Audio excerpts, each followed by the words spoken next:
Hello and welcome back. तो हमने chapter 9 science का force and law of motion complete कर लिया था। हम उस चैप्टर से रिलेटेड जो आपके पास जो बुक में क्वेश्चंस दिए हुए हैं और जो डू यू नो या जो भी क्वेश्चंस टाइप के हैं उनका हम सॉल्यूशन इसमें करते हैं। ठीक है, तो सबसे पहले हम स्टार्ट करते हैं। ये क्वेश्चंस, ये आपको क्वेश्चंस दिख रहे होंगे यहाँ पे लिखे हुए हैं। ये कुछ आपको क्वेश्चंस दिख रहे होंगे यहाँ पे, जस्ट अ सेकंड। ये लिखा हुआ which of the following has more inertia, a rubber ball and a stone of the same size. इसमें लिखा हुआ है किसका इनर्शिया ज्यादा हुआ, रबर बॉल का या stone of the same size. ठीक है, एक क्वेश्चन है रबर बॉल और स्टोन। ये लिखा हुआ है रबर बॉल, यहाँ पे लिखा हुआ है रबर बॉल और यहाँ लिखा हुआ है स्टोन। स्टोन और रबर बॉल में से जो इनर्शिया वो किसका ज्यादा होगा। तो इनर्शिया के लिए हमने पढ़ा था, हमने कुछ पढ़ा था इनर्शिया से related, just a second. Okay, inertia से रिलेटेड हमने कुछ पढ़ा था कि इनर्शिया जो होता है वो मास के डायरेक्ट प्रोपोर्शनल होता है। इनर्शिया होता है वो प्रोपोर्शनल होता है, मतलब मास के ऊपर डिपेंड करता है। अगर हम मास को इंक्रीज करते हैं तो इंक्रीज होता है, सॉरी। ओके, इनर्शिया होता है मास के डायरेक्ट प्रोपोर्शनल, मतलब मास को अगर हम इंक्रीज करते हैं तो इनर्शिया भी हमारा क्या होता है, इंक्रीज होता है। और मास को अगर हम डिक्रीज करते हैं तो इनर्शिया भी हमारा डिक्रीज होता है। और यहाँ पे जैसे आपको दिख रहा होगा कि यहाँ पे जो लिखा हुआ था रबर बॉल लिखा हुआ है और एक स्टोन लिखा हुआ है। ये रबर बॉल लिख रहा है आपको एंड अ स्टोन। तो आपको पता है रबर बॉल का जो वो होता है मास होता है वो कम होता है और स्टोन का मास क्या होगा, ज्यादा होगा, क्योंकि साइज जो है वो सेम है। तो हम लिख देंगे कि इनर्शिया ऑफ, सो यहाँ पे हम आंसर जो लिखेंगे हम लिख देंगे यहाँ पे कि इनर्शिया ऑफ, ये पहले का ए का क्वेश्चन, ये जो है उसका आंसर है। Inertia of stone is larger, जो स्टोन का इनर्शिया है वो ज्यादा होगा, is larger than inertia of rubber ball. Because जो रबर बॉल है सेम साइज की, तो आपको पता है रबर बॉल का जो मास होगा वो कम होगा और जो स्टोन का मास है वो क्या होगा, ज्यादा होगा। तो ये पहला आंसर हो गया। ओके, अब हम सेकंड क्वेश्चन देखते हैं। यहाँ लिखा हुआ है बी, ये बी वाला आंसर देखो आप क्या लिखा है, a bicycle and a train. तो आप बताओ बाइसिकल का ज्यादा मास होगा या ट्रेन का ज्यादा मास होगा। तो सिंपल सी बात है, ट्रेन का मास ज्यादा होता है। तो हम लिख देंगे बी के लिए inertia of train is larger. Inertia of train is greater लिख सकते हो या लार्जर, जो आप लिखना चाहो। ठीक है, लार्जर देन बाइसिकल। ओके, ये बी हो गया। अब आगे देखते हैं question. Okay, question number A और बी हमारा कंप्लीट होगा। क्वेश्चन नंबर सी देखते हैं। ये लिखा हुआ अ 5 rupees coin and a 1 rupee coin.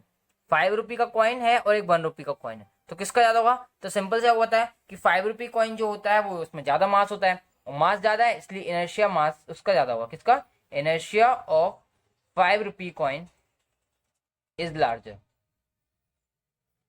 Simple सा कंसेप्ट। ओके, ये हो गया इनर्शिया पहला क्वेश्चन से रिलेटेड। अब अपन सेकंड क्वेश्चन देखते हैं। सेकंड क्वेश्चन क्या है, ये लिखा हुआ है in the following example, in the following example try to identify the number of times the velocity of ball change. मतलब जो वेलोसिटी है बॉल की वो कितने टाइम्स चेंज होती है। तो एक क्वेश्चन पढ़ते हैं। अब फुटबॉल प्लेयर किक्स अ फुटबॉल। देखो सबसे पहले एक फुटबॉल क्या हुआ, एक रेस्ट की पोजीशन में थी, तो एक फुटबॉल प्लेयर ने फुटबॉल को किक किया, यहाँ पे किक किया ना, इसका मतलब वेलोसिटी चेंज हुई, एक बार हो गई।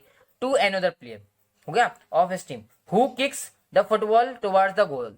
अब दूसरा जिस प्लेयर के पास बॉल गई उसने फिर से किक किया, who another player of his team who kicks, दूसरी बार किक हुआ तो 2 टाइम्स की वेलोसिटी चेंज हुई। The goalkeeper of the opposite team collects the football and kicks, collect किया मतलब उसने रोका पहले बॉल को, तो यहाँ पे वेलोसिटी 3 टाइम्स चेंज हो गई। और फिर उसने किक किया towards a player of his own team, तो टोटल कितने टाइम्स चेंज हुआ, 4 times. Also identify the agent supplying the force in each case, और किसने फोर्स अप्लाई किया वो आपको बताना है। ठीक है, तो देखो सेकेंड क्वेश्चन आप लिखोगे 4 times velocity change, 4 times velocity change, और इसमें लिखा है किसने फोर्स दिया। तो फर्स्ट पोजीशन पे जो पहला फोर्स दिया है इसको हम ए ले लेते हैं। जो पहली बार फोर्स दिया था वो फुटबॉल प्लेयर ने दिया है, फुटबॉल प्लेयर ने सबसे पहले किक किया ना, तो फुटबॉल प्लेयर ने। फिर दूसरा फोर्स किसने दिया, फिर से वेलोसिटी चेंज हुई थी, तो वो किसने दिया था, another football player, another football player. Okay, अब थर्ड टाइम्स क्या हुआ, थर्ड टाइम क्या हुआ, इसने वहां पे दे दिया, उसने फिर से किक किया। थर्ड टाइम क्या हुआ, सॉरी 3 टाइम्स हुआ। थर्ड टाइम क्या हुआ, जो अपना गोलकीपर था, तो गोलकीपर, गोलकीपर ने फोर्स जो दिया वो गोलकीपर ने दिया। ठीक है, 3 ये फोर्स में वेलोसिटी में चेंजेस हुआ और किसने दिया, तो आपको लिखा हुआ है यहाँ पे कि पहले 1 फुटबॉल प्लेयर फिर दूसरा फुटबॉल प्लेयर और फिर थर्ड पे अपना गोलकीपर। अपन क्वेश्चन नंबर थर्ड करते हैं। देखो क्वेश्चन नंबर थर्ड क्या लिखा हुआ है यहाँ पे, explain why some of the leaves में get detached from a tree. लिखा है explain why some of the leaves, कुछ लीव्स जो होती हैं may get detached from a tree, वो ट्री में से टूट जाती है मतलब गिर जाती हैं। If we vigorously shake its branch, अगर उसको हम ब्रांचेस को क्या करते हैं हिलाते हैं तो क्यों गिर जाती हैं। तो इसका आपका आंसर है इनर्शिया ऑफ रेस्ट की वजह से। तीसरा क्या आंसर लिखोगे आप, inertia of rest, inertia of rest. अब रीजन क्या देखो उसमें, देखो पेड़ जो है आपका जो ट्री है वो एक्चुअल में रेस्ट कंडीशन पे है, ठीक है, रेस्ट कंडीशन पे। अगर ट्री हमारा रेस्ट कंडीशन पे, इट मीन उसकी जो लीव्स है वो भी किस कौन सी कंडीशन में, रेस्ट पोजीशन पे। अब हमने उसको सडनली शेक किया, सडनली हमने जैसे शेक करते तो जो हमारा ट्री है वो तो आपका मोशन में आ गया, बट जो हमारी लीव्स है, ट्री की जो लीव्स है वो रेस्ट में थी, इसलिए वो गिर जाएंगी, है ना, इसलिए इसको बोलते हैं इनर्शिया ऑफ रेस्ट की वजह से बोलते हैं। ओके, अब फोर्थ क्वेश्चन देखते हैं। देखा है why do you fall in the forward direction when a moving bus brakes to a stop and falls backward when it accelerates from rest. मतलब जब आप गिर जाते हो, जब मूविंग जो बस है वो ब्रेक लगाती है, सडनली क्या करती है, ब्रेक लगाती है, और दूसरा सडनली एक्सीलरेट कर देती है। तो किसका रीजन है इसका, तो एक है इनर्शिया ऑफ मोशन, फोर्थ है इनर्शिया ऑफ मोशन। पहला फोर्थ में ए जो है वो है inertia of motion, inertia of motion. Inertia of motion क्यों, इनर्शिया ऑफ मोशन इसलिए बिकॉज हमने क्या करा है उसमें पहले क्या लिखा था, जो आप और आपकी जो बस थी वो मोशन कर रही थी और बस ने सडनली ब्रेक लगाया। तो सडनली ब्रेक लगाने का मतलब क्या है, वो मोशन में मूव तो कर रही थी बट एकदम से उसकी स्पीड कम हुई, है ना, तो आप मूव कर रहे थे, इसलिए इनर्शिया ऑफ मोशन की वजह से आप आगे की तरफ झुक जाओगे या गिर जाओगे, जो भी है। दूसरा, अब बस एक्चुअल में स्टॉप थी, दूसरी कंडीशन में बस जो थी स्टॉप थी, बस नहीं चल रही थी, स्टॉप कंडीशन में थी, और सडनली उसने चलना स्टार्ट कर दिया, सडनली एक्सीलेट हो गई। अब सडनली एक्सीलेट हो, देखो पहले बस स्टॉप कंडीशन में थी, रेस्ट कंडीशन में थी, तो आप भी रेस्ट कंडीशन में थी, और उसने सडनली चलना स्टार्ट कर दिया, वो मोशन में आ गया, लेकिन आप तो रेस्ट में थे ना पहले, तो इसकी इनर्शिया ऑफ रेस्ट की वजह से आपकी जो बॉडी है वो बैकवर्ड डायरेक्शन में झुक जाती है। ओके ओके, अब हम ये वाले में क्वेश्चन कंप्लीट हुआ, हम एक्सरसाइज करते हैं। तो एक्सरसाइज देखो यहाँ पे लिखा हुआ है, एक्सरसाइज में क्या लिखा हुआ है, एन ऑब्जेक्ट, यहाँ पे लिखा हुआ है एक ऑब्जेक्ट है, मैं उसको थोड़ा सा लार्ज कर देता हूँ। यहाँ पे फर्स्ट क्वेश्चन, एक्सरसाइज का first question, an object experiences a net zero external unbalance force, मतलब उसमें जो फोर्स लग रहा है, अनबैलेंस जो फोर्स है वो जीरो लग रहा है, ठीक है, जो फोर्स लग रहा है वो क्या लग रहा है, जीरो लग रहा है। इज इट पॉसिबल, क्या ये पॉसिबल है for the object to be travelling with a non zero velocity. अगर कोई सपोज मैं यहाँ देता हूँ उसको, यहाँ से क्लियर हो जाएगा, ज्यादा अच्छा रहेगा। हाँ ये देखिए, एक ऑब्जेक्ट है जो एक्सपीरियंस करता है एक net zero external force, unbalance force, उस पर कोई भी एक्सटर्नल अनबैलेंस फोर्स नहीं लग रहा है, नेट जीरो लिखा ना, मतलब कोई भी अनबैलेंस फोर्स नहीं लग रहा है। इज इट पॉसिबल, तो क्या ये पॉसिबल है, फर्स्ट क्वेश्चन पढ़ना है अपन। So is it possible for the object to be travelling with a non zero velocity, तो हो सकता है कि ऐसा पॉसिबल है क्या कि वो आपका नॉन जीरो वेलोसिटी के साथ ट्रेवल करेगा वो भी नॉन जीरो वेलोसिटी से। अगर yes, if yes, state the condition that must be placed on the magnitude and direction of velocity. If no, provide a reason. अगर है तो ये रीजन है आपको, है नहीं है तो ये देना है। तो फिर से क्वेश्चन पढ़ते हैं, एक ऑब्जेक्ट है उस पर कोई भी net zero external unbalanced force उस पर नहीं लग रहा है। अब अगर उस पर अनबैलेंस्ड फोर्स नहीं लग रहा है, इट मीन्स वो वेलोसिटी से आप मूव नहीं करेगा, बिकॉज उस पर अनबैलेंस्ड फोर्स जीरो है। तो इसका आंसर क्या लिख देंगे, एक्सरसाइज का फर्स्ट क्वेश्चन है नो, ठीक है, हम क्या लिख देंगे इसका answer, just a second. Okay, exercise क्या लिख देंगे हम इसका आंसर, नो। इसका आंसर हो जाएगा नो। रीजन क्या है, रीजन बिकॉज रीजन इसका ये हो जाएगा कि इफ, बिकॉज अगर उस पर हमने कोई नेट बैलेंस जीरो है, अगर जो अनबैलेंस फोर्स है वो जीरो है, तो वो मूव नहीं करेगा, मूव नहीं करेगा मतलब वो move, it is possible for the object to be travelling with a non zero velocity, वो ट्रैवल नहीं करेगा,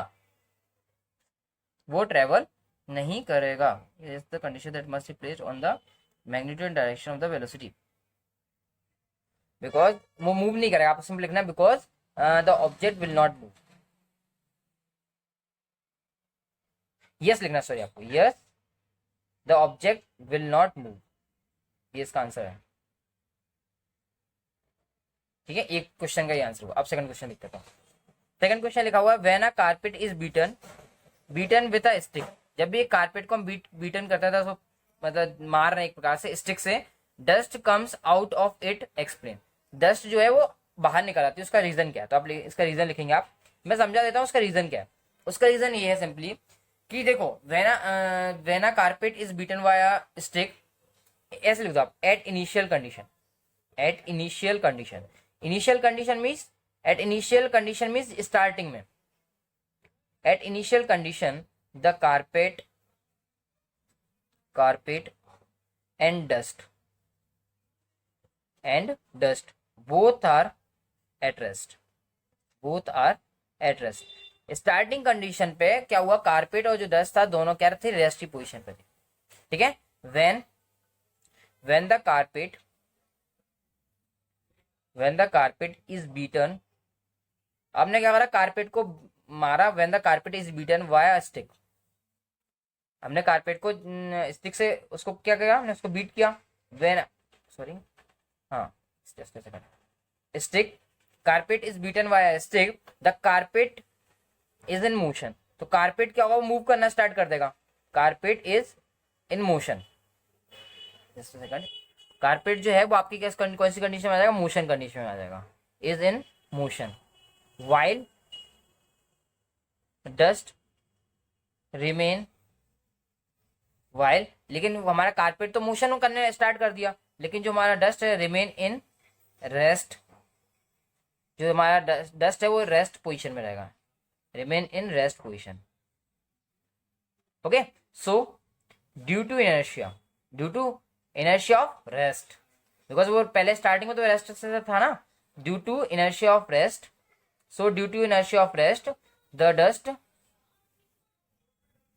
विल कम आउट, मतलब वो बाहर नीचे की तरफ निकल जाएगी, come out from the carpet. ये आपने देखा होगा, ये लोग करते भी हैं, जो आपके कारपेट या जो आपकी रजाई बनाने वाले होते हैं ना, आपके आसपास होते हैं इलाके में, वो कैसा करते हैं, ठीक है ना, जिनसे साफ करना होता है तो ऐसे ही करते हैं। वो क्या करते हैं, कोई आप अपने घर में देख लेना, आप चादर को झटकारते हो, चादर को झटकारते हैं ना, क्यों झटकारते चादर, वही क्वेश्चन है, इसी टाइप का क्वेश्चन है। चादर को हम इसलिए झटकारते, देखो स्टार्टिंग में चादर और चादर में जो डस्ट लगी है, ओके, वो आपका क्या है, दोनों रेस्ट की पोजीशन पे। जैसे आपने चादर को झटकारा, तो चादर तो आपको क्या हुआ, मोशन में आना स्टार्ट हो गया, आपने ऊपर से नीचे झटकारा उसको, तो वो तो मोशन में आ गया, बट उसके अंदर जो डस्ट पार्टिकल्स थे वो मोशन में नहीं आ पाए। तो due to of inertia of rest, इसलिए वो रेस्ट पोजीशन में थे। So due to inertia of rest, जो डस्ट है वो नीचे की तरफ गिर जाएगी। ओके, ये हमारा क्वेश्चन नंबर 2 यहाँ पे कंप्लीट हुआ है।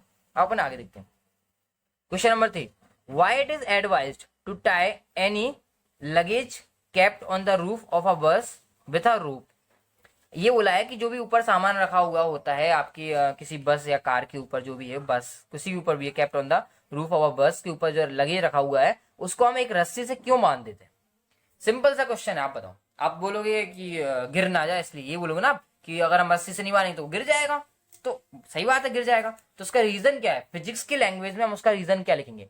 तो फिजिक्स की लैंग्वेज का रीजन यही है, इनर्शिया की वजह से। सपोज बस चल रहा है, आपने ऊपर रख दिया कोई सामान, बस चल रही है, बस ने सडनली ब्रेक लगाया, सडन बस मूव कर रही थी, सडनली ब्रेक लगा, तो आपके साथ क्या हुआ था, आप अंदर बैठे थे, तो सडनली ब्रेक लगाने से आप जो थे वो आगे की तरफ झुक रहे थे। होता है ना कार में, जैसे अपन कार में कभी ट्रेवल करते हैं तो सामने वाला अचानक ड्राइवर जो है हमारा एकदम अचानक से ब्रेक लगाता है, सडनली क्या करता है, ब्रेक लगाता है, तो हमारी जो बॉडी वो आगे की तरफ झुक जाती है।